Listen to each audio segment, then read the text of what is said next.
The stunning end of one political career is set to supercharge another. U.S. Senator Bob Menendez of New Jersey has been found guilty by a federal jury. A political icon in the Senate for 3 decades, but tonight he faces decades behind bars. Days after U.S. Senator Bob Menendez resigned in disgrace. Hear from the 2 men vying for that seat in the Senate. I love bringing people together to get things done, and we need that spirit in Washington. The time is right for a new generation of leadership to step up for New Jersey and for the country. A Democratic congressman who dealt a major blow to his party's political machine. I want to try to do my best to restore that sense of trust, restore integrity in our politics. And a Republican developer making his first run for office after decades on the outside looking in. New Jerseyans of all affiliations are anxious for business people and outsiders to go to Washington to bring people together to get things done. Whoever wins will become the first U.S. Senator from South Jersey to be elected since the 1940s. Will Democrats hold this seat in the closely divided Senate? Trying to push for stability at a time when people have so much anxiety. Or can Republicans win their first Senate election in more than 50 years? We all have to make our choice as citizens. It's not an option to stay home and not vote. From PIX-11, your local election headquarters.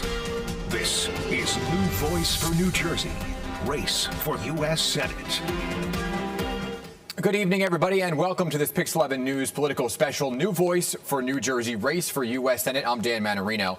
And tonight you will hear directly from Andy Kim and Curtis Bashaw, the 2 candidates vying for a full term in the Senate, following the stunning conviction and resignation of Bob Menendez, the senator who voters elected 3 times, resigned his seat on August 20th after he was convicted on 16 criminal counts. Those include bribery, conspiracy, fraud, making false statements, for example, for trading his power for bribes that were allegedly linked to several New Jersey businessmen with ties to the Egyptian government. Now, the conviction came after agents found gold bars, envelopes of cash, and more on Menendez's property. So that brings us to where we are now. Governor Phil Murphy has appointed his former chief of staff, George Helmley, to hold the seat temporarily until the people of New Jersey vote in November. And that is what brings us to this very night. We want you to meet the 2 men who won their party's primary elections earlier this year. In his battle to become the Democratic nominee, Congressman Andy Kim used a lawsuit to successfully defeat a controversial ballot design that was unique to the Garden State. It gave local party bosses unrestrained influence over elections, which in turn gave party-backed candidates an advantage in the primaries. Kim's legal victory came after a bruising primary challenge from New Jersey's First Lady, Tammy Murphy, that threatened to split the party until she dropped out of the race. On the other side of the aisle, Republican candidate Curtis Bashaw faced his own upward battle, a real estate developer who has never run for office before. Bashaw did what many in the GOP could not. He defeated an opponent who had the backing of former President Donald Trump. And Curtis Bashaw is where we begin tonight. Bashaw grew up in Camden County and spent summers working in hotels at the Jersey Shore. He got his first job as a bellhop, at the age of 15. He earned an MBA from the University of Pennsylvania's Wharton School of Business and then went on to found the Cape Resorts Hotel Company. But forget about a hotel. We want, here at PIX-11 News, thought no place more Jersey than a diner. So I sat down with Bashaw at the Tropicana Diner in Elizabeth. All right, and Curtis, thank you for doing this. Appreciate you joining our forum. Let me begin, first of all, we're at a diner, right? So what's your go-to diner order? Oh gosh, I like the full Monty breakfast, pancakes, eggs, sausage. Okay, there you go. And you know, I want to talk about the idea of a diner because it is so fundamental to a family. But it's gotten so expensive to even take your family. Some of the items on this very menu have just skyrocketed up, right? So it's out of reach for some families to even just go simply have a breakfast. So how do you plan, if you were to win this race, battle inflation and bring immediate relief to so many families?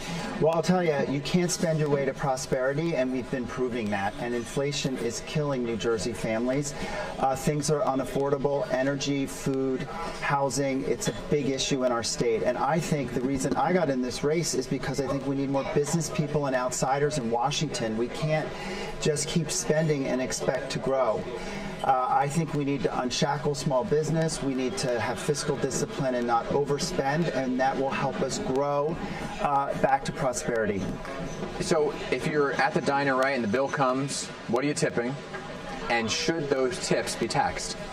Well, I think you should always tip 20% or a little more. Of course, I'm in the business. I have a ton of tipped employees.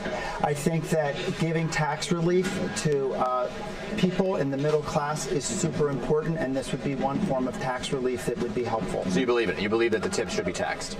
I think that tips are taxed, and it's been talked about to stop taxing them, and I think that cutting taxes is a good thing for middle class. You know, the former president came out recently, we're talking about food overall, saying that he does not support protections against price gouging within supermarkets, right, which is another big issue, saying it would make the economy worse. So do you believe, when you look at some of the prices that are in grocery stores, that some of them are price gouging? And if you were a member of the Senate, would you address it?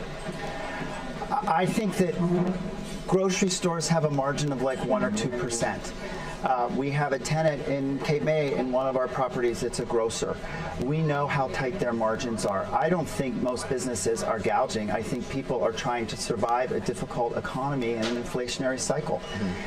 Businesses have to pay more for the food that they buy. And so I think we need to stop over-regulation, and we need to make sure we're not overspending, deficit spending, and get back the fiscal discipline to get inflation under control. So you don't see firsthand, or you don't believe that there is price gouging going on? I don't believe that there's price gouging generally. Okay. You know, I want to talk about the salt tax, because this is a big issue for New Jerseyans, right? And under President Trump's leadership, the cap was put on salt, costing New Jerseyans money. So briefly, I guess, first and foremost, was it a mistake to do that? The salt tax deduction was removed during the last tax relief bill, and I think we need it back for New Jersey. We're 49th in what we get back from the federal government. We are overtaxed, high-tax state, and I think that relief is needed for New Jersey. Was it a mistake to do it in the first place? I think people would say so at this point, because it's really hurt the states that are contributing a ton of money to the federal government. Even with bipartisan support, getting it across the finish line, that has been proven difficult, right, to get it across the finish line. So if you were to win the Senate seat, why should a New Jerseyan believe that Curtis Bashaw is going to be the one to get it across the finish line? Well, I'm somebody that's worked across the aisle my whole life. Getting deals done, you have to get different constituents to the same place at the same time. I was appointed by a Democratic administration to run the Casino Reinvestment Authority in Atlantic City for 2 years. I want to go to Washington to bring people together to get stuff done. We've got to work across the aisle. People are tired of inaction. They want things to happen. So that brings me to the conversation around former President Donald Trump, who is now the nominee, of course. And you've said that you fully support former President Trump, but he was convicted, as you know, of 34 felonies just one state away over in New York, right? So what do you say to an independent voter who may be looking at that and saying, well, I'm not sure if I want to vote for him because of the felony convictions? Do you still throw your full support behind him with that? And what do you say to the independent voter? Look, every election is a choice. We all have to make choice. We can't abdicate our job to vote. I'm voting for Donald Trump because I think his policies are the best thing for our country at this point in time. And every voter is going to have to make that decision for themselves. You know, do you believe that the former president supports LGBTQ rights, right? And if you do, why? When so many others feel that he wants to roll back rights, especially rights that you currently enjoy. I'm far less worried about my rights being taken away by Donald Trump or the Republicans than I am about our businesses being crushed by the Democrats, to be honest. And I'm going to go there and caucus with Republicans. I'm a member of the LGBTQ plus community. I'm a strong advocate for freedom. I don't want the government telling me what to do in my home. That's why I'm pro-choice. I don't think we should be telling women what to do. And so I'm not worried that they're going to be rolling back rights about our freedoms. You did say in our Day in the Life piece to our reporter Jennifer Lewis Hall that you don't agree with the former president on everything. I think you actually were talking to a senior audience at the time, right, who were questioning you on that. So, but you didn't get specific. What are two things that maybe you disagree with Donald Trump on? Well, salt, we already talked about one. Yeah. I just don't think that, I think that's a policy we need to have that relief back for our state. And, you know, I don't understand fully his entire foreign policy view as it relates to Ukraine, and that's something I want to learn more about. But, you know, no one agrees with anyone about everything. Yeah. I want to transit is a huge issue. It is. And we have one of our reporters, Henry Rosslov, at a train station here. I want you to take a listen to this question from him. I'm here at Metuchen Station, where this train is late and commuters have been dealing with delays and cancellations all summer. Do you support legislation that would require repayments or cash payments to badly delayed travelers, much like airlines are now required to do? I think that accountability is something that has to be put back into our government agencies. You know, these bureaucracies are spending a ton of money and they're not very efficient. So the idea of having accountability, i.e. you've got to refund people if there's greater delays, is one approach to getting back to that. Do you think that if you were a member of the Senate, the federal government should get involved with NJ Transit? Look, we're sharing tracks with Amtrak. The federal government is integrated through Amtrak into our whole Northeast Corridor and New Jersey transit system. So there's a lot to unpack there to make sure that there's not cross-finger pointing back and forth at each other. And what we need to do is get results for New Jersey commuters. So how do you do that? How do you get the result? You go to D.C. and you start to unpack this stuff. You find out what's going on with transportation, with Amtrak. You try to have more accountability within the state. I believe we need to get more Republicans elected in New Jersey to help unpack New Jersey transit and get stuff done. And on that issue of the refund, right? If much like an airline, I love it. You like the idea? Yeah, it's a great idea. It's an accountability thing. Mm-hmm. If I treat our guests badly, we give them a refund at our hotels. Reproductive rights is a huge issue. You say you're pro-choice, right? And that Democrats want to make abortion rights the #1 issue. And you say you won't let it be the #1 issue. But if you talk to some, they do believe that it is fundamentally a #1 issue for them on the ballot. So describe what pro-choice means for you. I don't think the government should be telling a woman what to do with her reproductive choices. I think that's for her to decide with her conscience and her loved ones or the people that she confides in.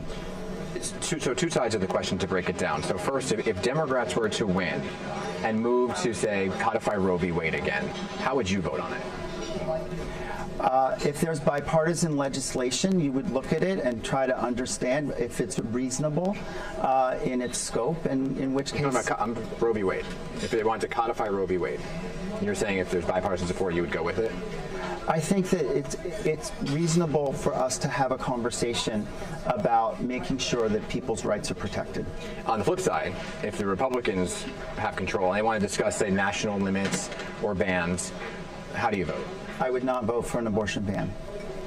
Do you support any restrictions overall? Because there's been a lot of talk of maybe not doing a full-out ban, but taking a look at some restrictions. I think reasonable restrictions in a bipartisan way is something that's worth considering. I think it's settled law in New Jersey. It's an issue that's been resolved in our state, and I do think a lot of states, 9 states have this on the ballot this year. Yeah. And, you know, a lot of the votes have gone the way to protect abortion rights. This abortion pill, commonly known as mifepristone, has grown in popularity, right? When you look at that, and there's been a discussion of whether that should be included in bans, do you support a ban or are you against it when it comes to the pill? I think that that's a decision between a person and their doctor, and that's a freedom that should be protected. So if it came to a vote and it was ban or no ban, you are no ban. A no ban. And do you believe that pill, mifepristone, should actually have FDA approval? Because that's another conversation altogether. I'm not familiar with that issue. What I do know is we just need to make sure that we're not taking away people's rights. Understood. Just a couple hundred miles from where we are sitting was the assassination of former President Donald Trump. And obviously, the weapon there was an assault-style weapon. And this kind of renewed the whole conversation against what should happen when it comes to people's rights. Is there ever a time, if Republicans were going to galvanize then, right, with the former president and all the school shootings, that there should have been an assault weapons ban? That could have been the time to bring it to a vote. They didn't. Do you think that there should be one?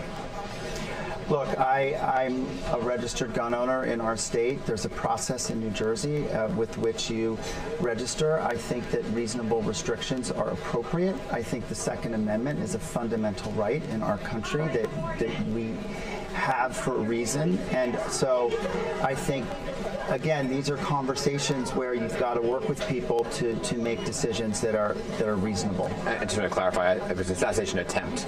Yes. And if you were not for an all-out assault weapons ban, are you in favor of, I guess, tighter regulations overall, say universal background checks or some of those loopholes that are at gun shows? Look, I think New Jersey has laws that work for us, and I think that there are restrictions there that are reasonable. What you did say was the number one issue. I think when I spoke to you last time on Picks on Politics, you said the number one issue was securing the border and the migrant crisis that we are currently dealing with. It's a rather broad term when you say secure the border. So what does that look like specifically for you if you are a senator? Well, I think we need to decouple border security from immigration policy. We muddle it up and we argue. Decouple it. A country is entitled to a border. That's what it needs to have by definition. There's ports of entry. They should be lockable. What I saw at the border 2 months ago was an unfinished section of the wall where 62 people walked into our country between 12:30 and 3 in the morning. From China, from Syria, from Ecuador, from Venezuela. That's unreasonable. I lock my house at night. I don't leave my back door open. You can't have an immigration policy if there's some giant back entrance where everyone cuts the line. People just want a level playing field and fairness. So to me, securing the border is job one. Two, we need to roll up our sleeves and argue and discuss and decide immigration. Okay, so let's separate the two for a second, right? And just talk about what you just said, which is securing the border.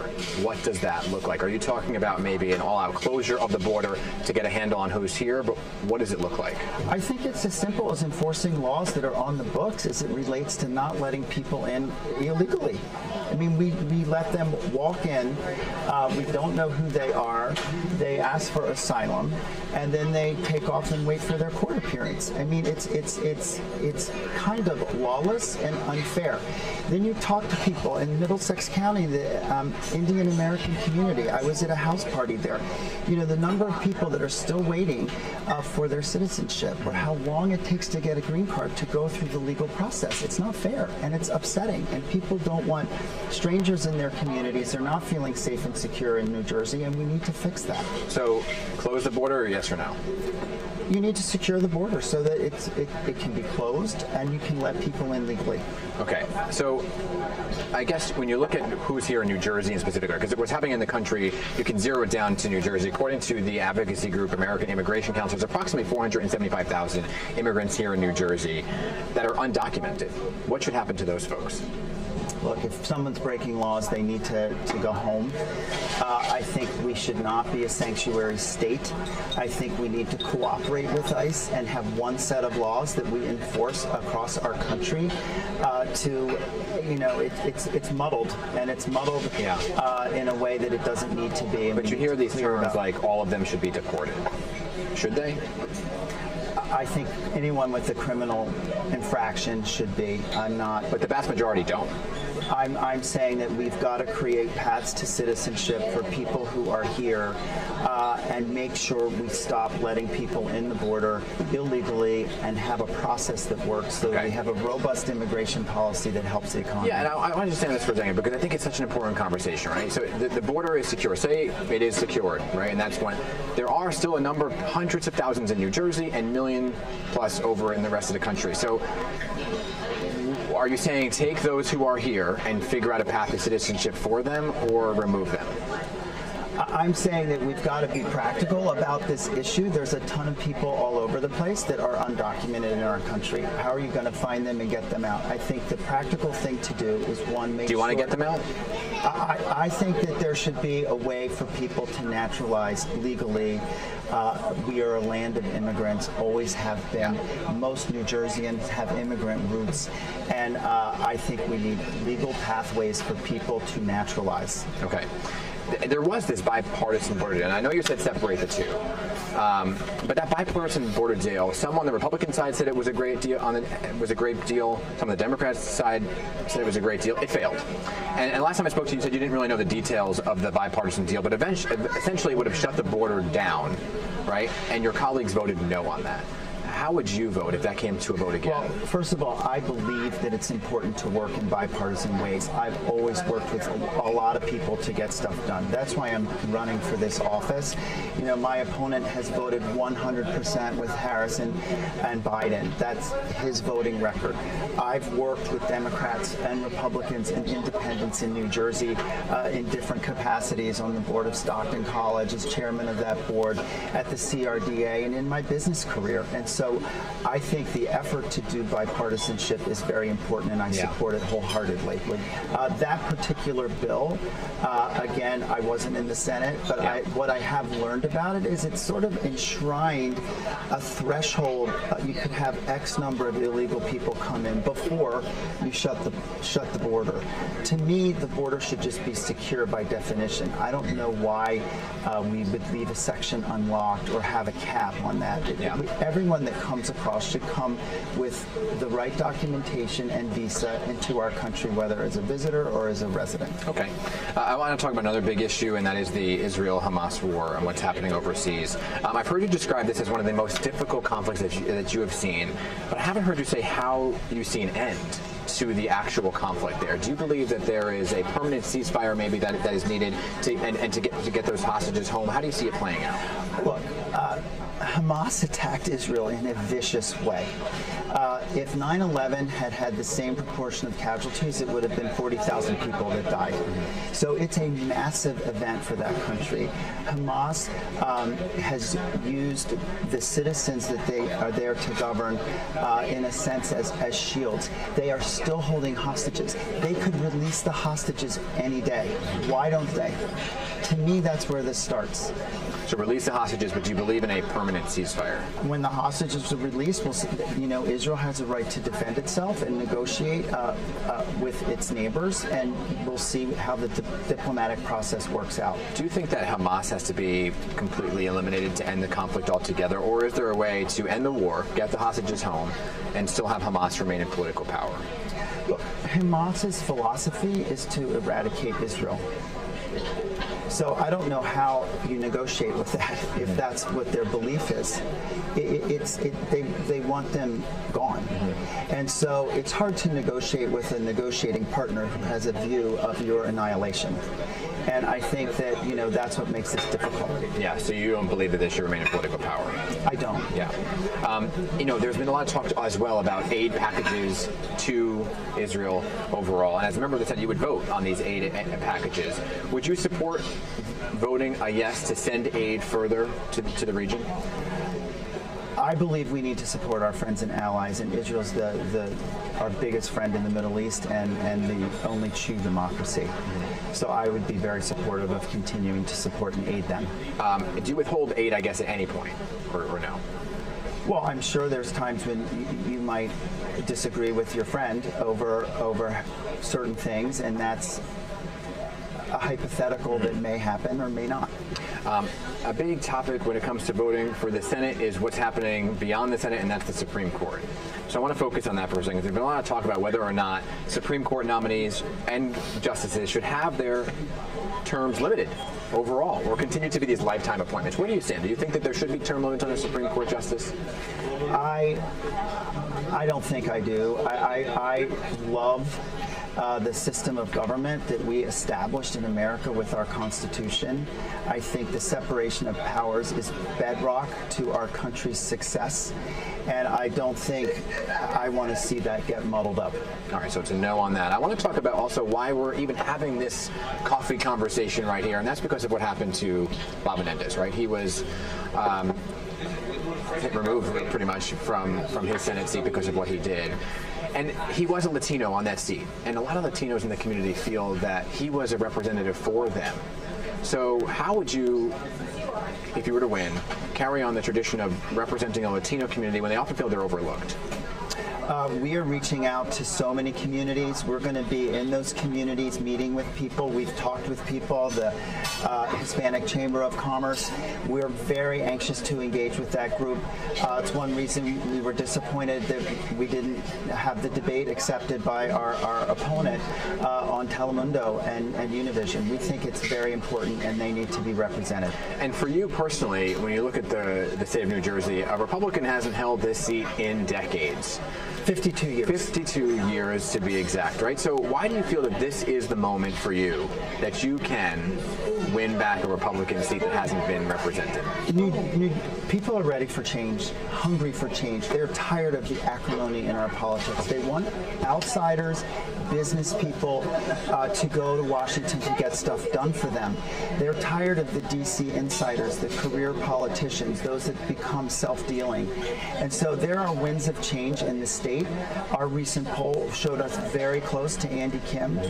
We are heartened by that this early, this late at Labor Day. We feel like we're well positioned to give this race a win for the Republicans. Do you feel that party politics has become too divisive and that there may be some who say, well, okay, I don't want to support Donald Trump, so I'm not sure how to vote the rest of the ticket down? You know, I'm running my race for all New Jerseyans. I'm running for the Senate against Andy Kim. It's about the two of us. And I think that people are disturbed about the acrimony in our politics. They're tired of name calling. They want policy conversations. They want to get stuff done. But we're seeing name calling at the top of the ticket. I understand that. It's not my style. Yeah. You know, I want to get stuff done.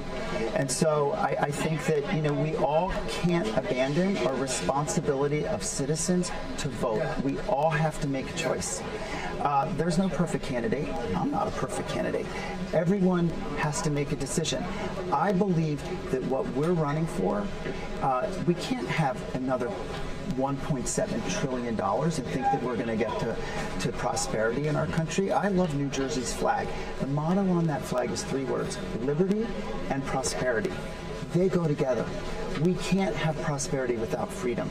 And I think we need to unshackle our businesses from too much regulation. We need to make sure that we're supporting law enforcement and have a secure border so our people feel safe and secure in their homes and communities. And we need to tackle inflation. We can't spend our way to prosperity. Okay, you ready for rapid fire? Yeah, what's that? Here we go. Rapid fire. Is there a Central Jersey? No. No. There's North and South. Okay, North and South. Is it pork roll or Taylor ham? Pork roll. It is a Taylor ham for me, but I'm a Northern New Jersey guy, right? It's a whole thing of North and South. Springsteen or Bon Jovi? Springsteen. Okay. Do you have a favorite boardwalk food? I like to get a cheesesteak on the boardwalk. There you go. Okay. If you had to pick one, the best shore town? Oh gosh, I have to say Cape May. I wonder why. Yeah. In the sports world, Jets, Giants, or Eagles? Eagles. Okay. And on the baseball side, Mets, Yankees, or Phillies? Yankees. There you go. Curtis Bashaw, appreciate you doing this. Appreciate your time. Yeah, great. Thank you Good so to much. see you. Yeah.